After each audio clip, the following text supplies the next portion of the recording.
సంక్షేమ హాస్టల్లో విద్యార్థులకు తాగునీరు, మంచి ఆహారం అందడం లేదని, హాస్టల్ గదులు అపరిశుభ్రంగా ఉన్నాయని జిల్లా కలెక్టర్కు ఫిర్యాదు చేసినట్లు బీజేపీ ఎస్సీ మోర్చా జిల్లా అధ్యక్షుడు కోడి రమేష్ పేర్కొన్నారు.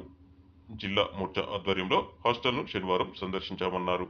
హాస్టల్ అధికారిని విచారించి తగిన చర్యలు తీసుకోవాలని కోరారు.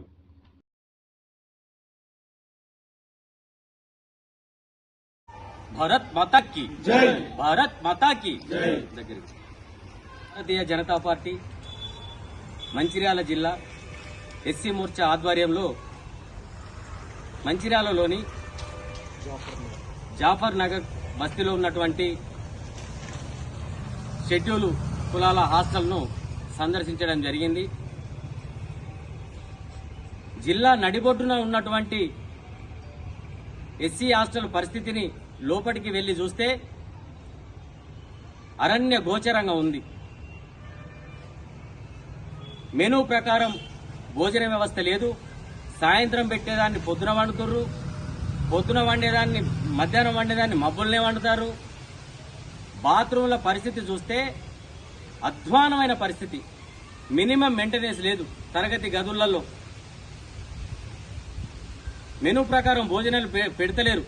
కూతవేటు దూరంలో కలెక్టర్ గారు ఉన్న మంచిర్యాల పరిస్థితి ఇంత అధ్వానంగా ఉంటే, మరి ఈ మంచిర్యాల జిల్లాలో ఉన్నటువంటి మండలాలలో ఉన్నటువంటి షెడ్యూల్ కులాల హాస్టళ్ల పరిస్థితి ఏ విధంగా ఉంటుందో ఒక్కసారి ఆలోచించండి కలెక్టర్ గారు అని చెప్పేసి సందర్భంగా మేము కలెక్టర్కే చెప్పారు. వార్డెన్లను పట్టించుకోరు,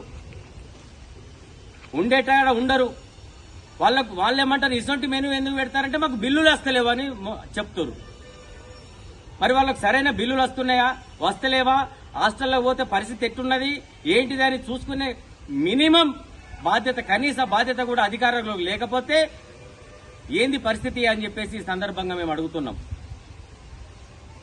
మాకు అన్ని రకాలుగా వసతులు కల్పిస్తామని చెప్పి మా ఊర్లు ఇడిచిపెట్టి మా దళిత పిల్లలు వాళ్ళ అమ్మనాన్నలు వదిలిపెట్టి హాస్టల్లో చదువుకుంటామని వస్తే వాళ్ళని అనారోగ్యాల పాలు చేస్తున్నారా మీరు అని ఈ సందర్భంగా అడుగుతున్నాం. మేము ఖచ్చితంగా కలెక్టర్ గారు దీనికి సంబంధించిన అధికారులతోటి చర్చించి ఈ హాస్టళ్లను సందర్శించి స్థితి బాగోతులు తెలుసుకుని వెంటనే స్పందించకపోతే ఎస్సీ మోర్చా ఆధ్వర్యంలో పెద్ద ఎత్తున ధర్నాలు చేసి మరి చేస్తామని చెప్పేసి సందర్భంగా మేము తెలియజేస్తున్నాం. భారత్ మాతా కీ